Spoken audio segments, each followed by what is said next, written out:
Sex talk, Erika Miley, 'cause sexuality is tough. And okay, sex just isn't good enough, no. Sex talk with Erika Miley. Hello, everyone, and welcome to Sex Talk with Erika Miley. Erika Miley here, and I have another fellow colleague with me today. Lindsey, will you introduce yourself? Hi, everyone. Thanks for having me, Erika. My name's Lindsey Brock. I am a licensed clinical social worker, and I have a private practice in Asheville, North Carolina. Come visit us. It's awesome here. I want to see Asheville so bad. It is a great place. I love living here. I am the breakup therapist. So I love working with folks who are not necessarily going through a breakup, but are trying to get real about their love life and maybe their relationship patterns. And oftentimes, yes, that does mean like the heartache that comes with a devastating breakup. So that's the kind of work that I'm doing here in Asheville. Thanks for having me on. I'm so glad you're here. I talk a lot about on my podcast, relationship conflicts, sex conflicts, all the things. The most recent episode that came out, well, people in the future it won't be that episode, but episode 32 is all about relationship killers. So I'm sure we'll jump into kind of some of that too as we get talking here today. But let's just dive right into it. So when folks get to the end of a relationship or when their relationships are ending, like what do your clients see as kind of the toughest struggles that they go through? Honestly, I think that the toughest struggle that folks are faced with in 2018 in the day and age of technology is actually just like breaking up. That's kind of like a meta answer, but a lot of folks come in and they've seen my website. They know that I'm like very focused on breakups and relationship trauma, but they're presenting with something else, something that's like less scary or doesn't hurt as much as thinking about or talking about ending a relationship. And so, a couple weeks in, we'll start talking about, okay, actually, I don't know how to break up with this person. And so the hardest part of people in a breakup is actually, a lot of what I see is actually just doing it. We are so connected through technology.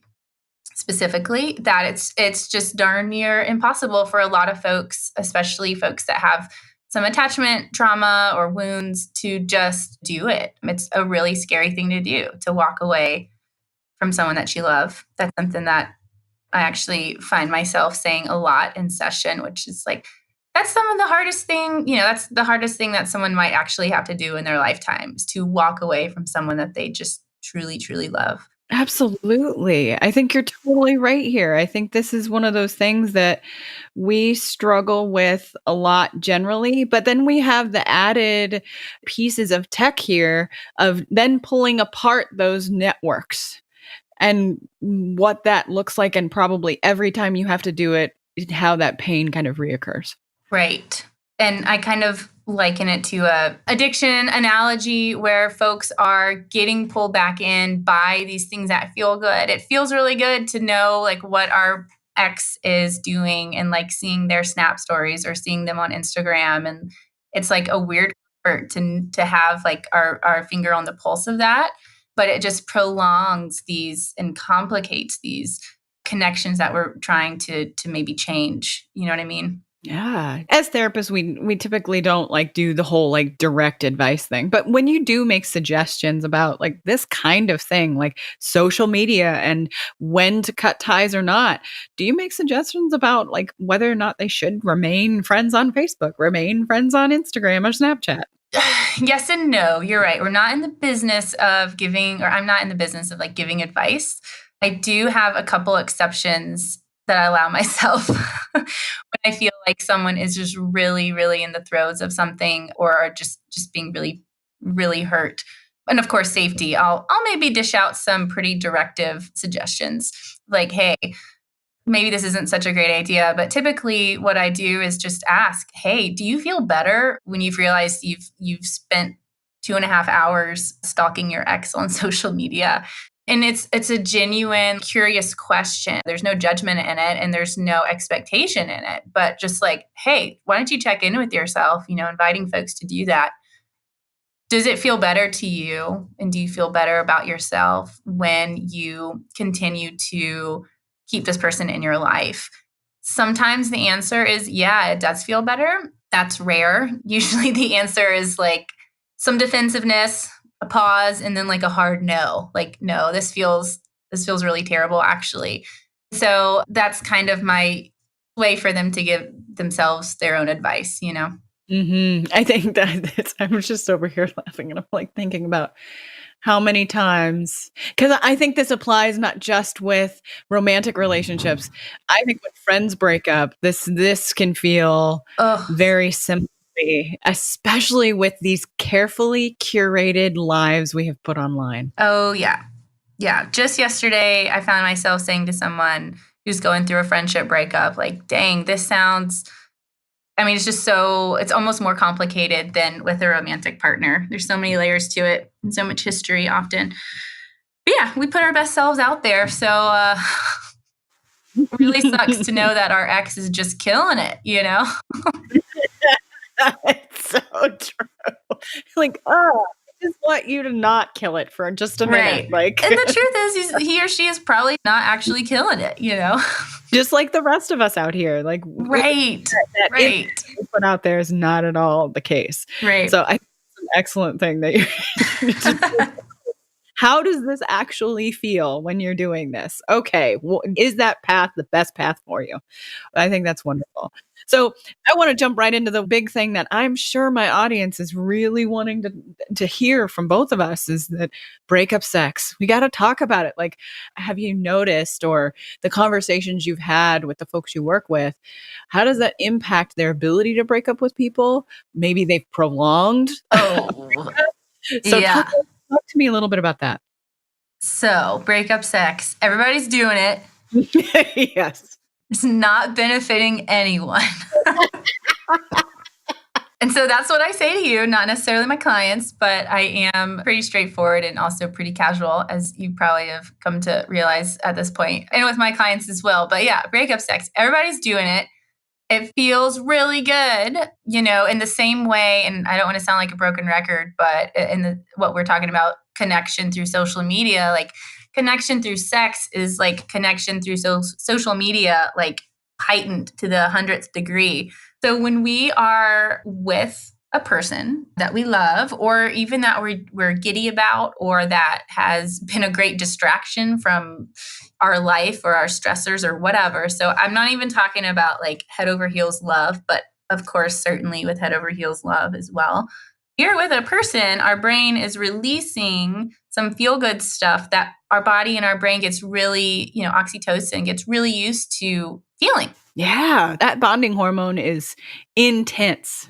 Right.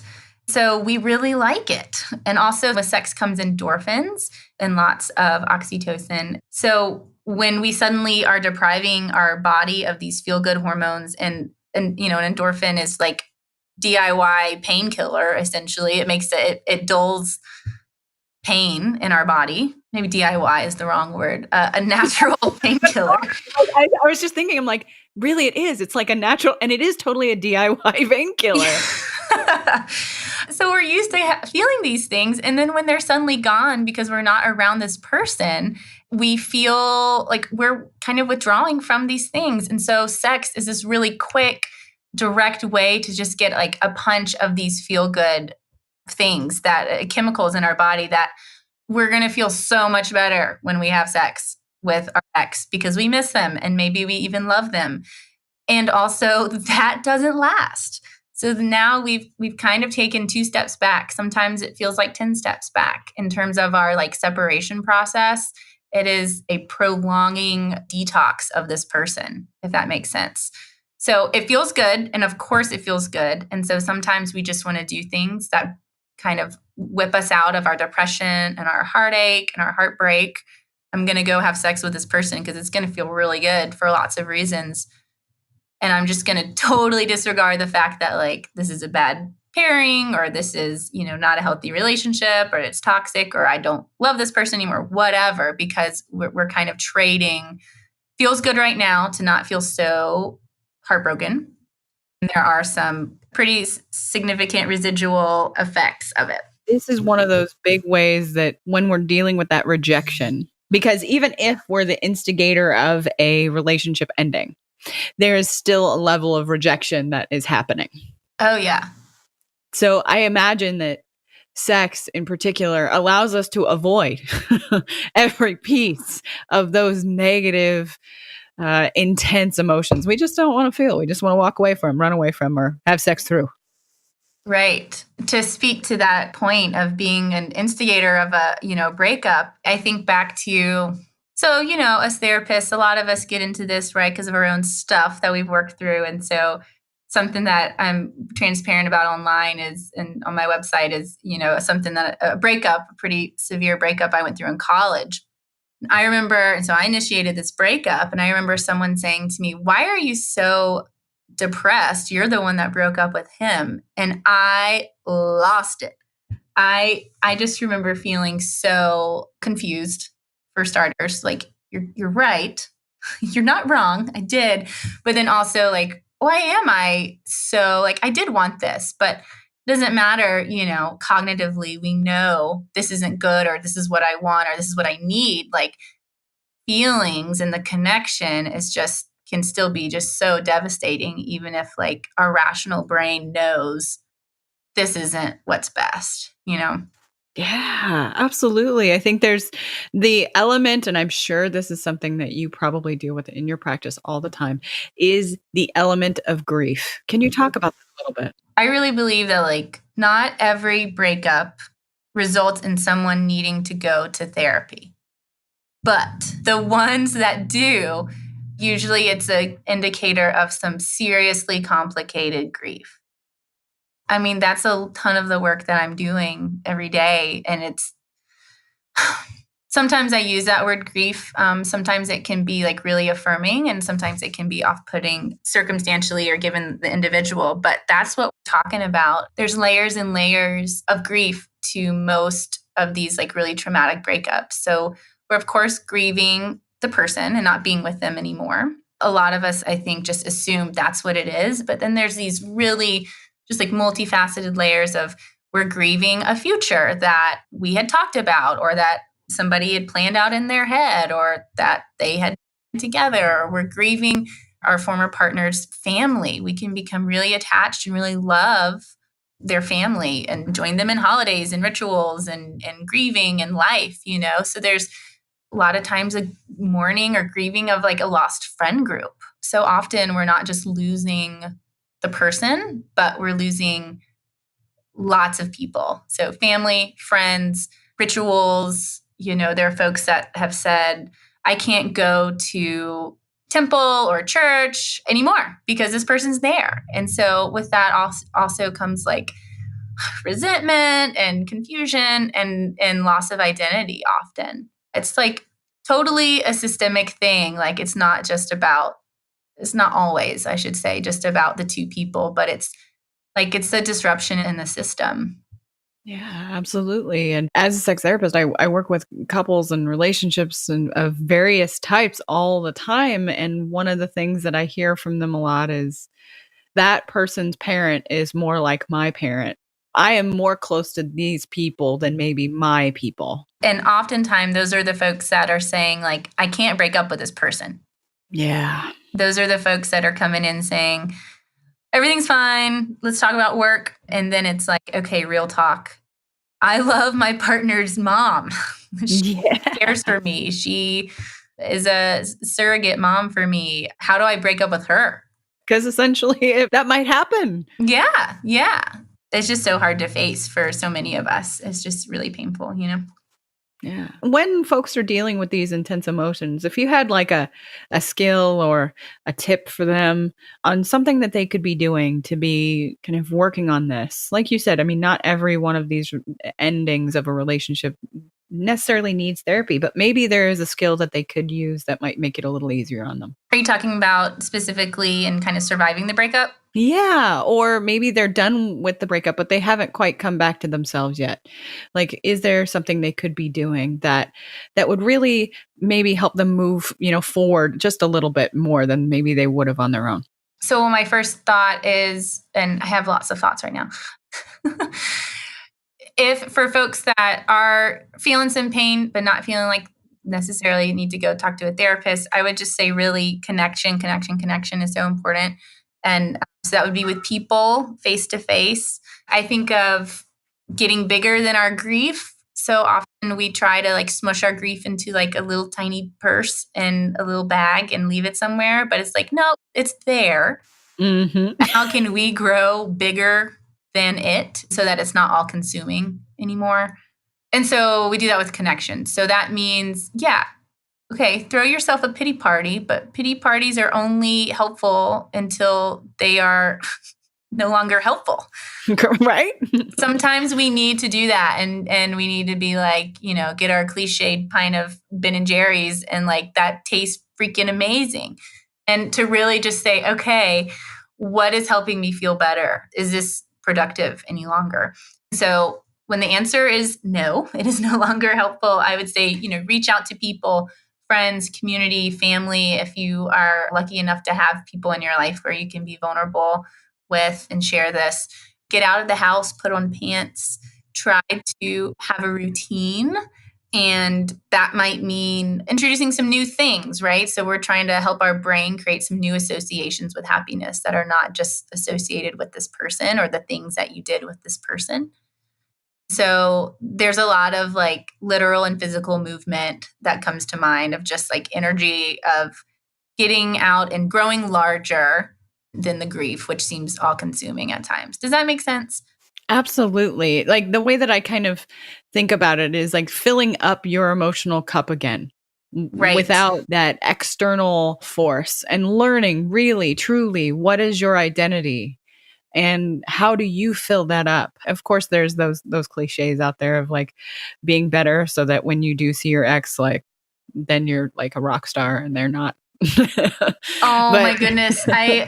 Talk me down, Erika. There's a whole show called Revenge Bod. Oh no. Yeah. Oh, so well, we need what is this show about? Because my subspecialty, which most of my listeners know, is like body image and eating disorders. So obviously that show does not sound helpful. Right. To be full disclosure, I don't know a ton about it by design because it makes me just have the reaction that I just had with you right now.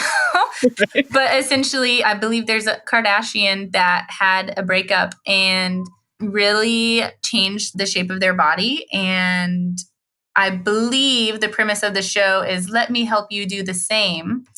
You can like see your ex and be like, damn, look at me. Oh, I'm right there with you. Like I'm having the little anger party in my head.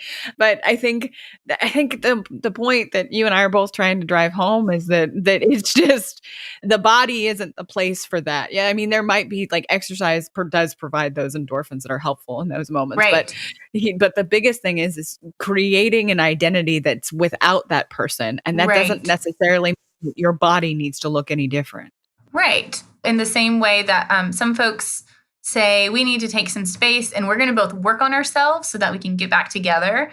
I kind of think that's like the cousin to I'm going to work on myself so that I can be like, look at me, right? I think the intention behind our actions is so important. And we have to get real with ourselves about like, why am I doing this? If you want to go work out and suddenly take on a lifestyle of an athlete when you've never been one before, because that's what you want and that's what makes you feel better and you love feeling the way you do after a great workout, then like, yeah, you go do that.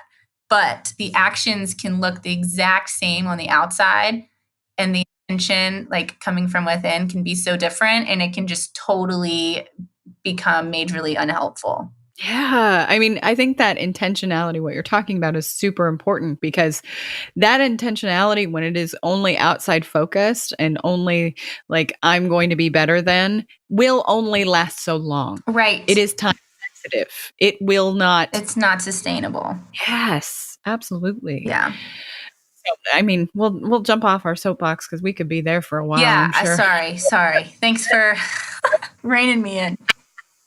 You're totally good. So, like, these are intense emotions. Like, how have you helped folks deal with these intense emotions in particular? Like, when they're having to sit in some of those intense emotions, what are some of the things you're saying to them that they, or questions you're asking them to kind of get them acquainted with them? So the main thing that I find myself doing is really normalizing the pain, the intensity, the emotions. I think even for folks who maybe historically press stuff, like stuff down, or emotions, or don't feel really activated by emotions, I think that relationship trauma or breakups can really, even the least feeling of feelers out there can make them really activated. And so it can be kind of blindsiding sometimes for folks of like, whoa, this is intense. So I normalize all of that. Everyone, you can expect to feel really crummy after a breakup. And then really encouraging folks to not make decisions from those places. And so that's whether we're talking about a breakup or not, whether we're talking about anxiety or depression or substance use, that's kind of a great rule of thumb. Like, let's not make decisions when we are highly activated, because those aren't usually the best decisions that we make. That's how we end up having like breakup sex, right? You're feeling really lonely and you're feeling really down on yourself and you're feeling like you'll never be with somebody else. And so it's like, let me go prove myself wrong. And so really it's about learning to tolerate the discomfort and kind of riding that wave so that you can make decisions out of your most emotionally mature parts and not your activated parts. And so unfortunately, that can feel uncomfortable, but we're all able to do uncomfortable and hard things. And that's really something that I try to drive home with my folks, just saying like, yeah, this sucks and you can do it. Absolutely. I think that's just like, that is the best place for us to end is, yes, this sucks. And you can do it. Right. I think that's the best way we can put it. So how do people find you in the world and what do you got going on? Are you taking any new folks? What's happening? So right now you can find me at thebreakuptherapist.com, or you can email me at Lindsey@thebreakuptherapist. I am in the process of extending a bit of a coaching wing to my therapy practice. Woohoo. So right now I'm seeing folks for therapy in North Carolina, and I have a coaching practice as well so that I can help folks that live outside of the state. So all that information can be found online at thebreakuptherapist.com. I cannot wait for folks to jump on and get in contact with you. And if you all have any questions for her, I know she'll jump on there in the email and answer them for you as best she can. And I'll make sure all of the contact info is in the show notes. Lindsey, thank you for joining me today. You're welcome. Thanks so much for having me on. We can do hard things. Yes, absolutely. So jump on to any of the podcast things that you use to listen to the show. If you're on iTunes, please rate 5 stars. That's how we get found. And Lindsey and I can get out to more ears. Thanks for sticking around, and we will see you next time. Thanks for listening, folks. Please rate and review on iTunes. That helps this podcast get found. If you leave a 5-star review, let me know about it on any social media, and I'll shout you out on the podcast. You can find my website at ericamiley.com. You can find me on Facebook, the Gram, and Twitter. See y'all next time.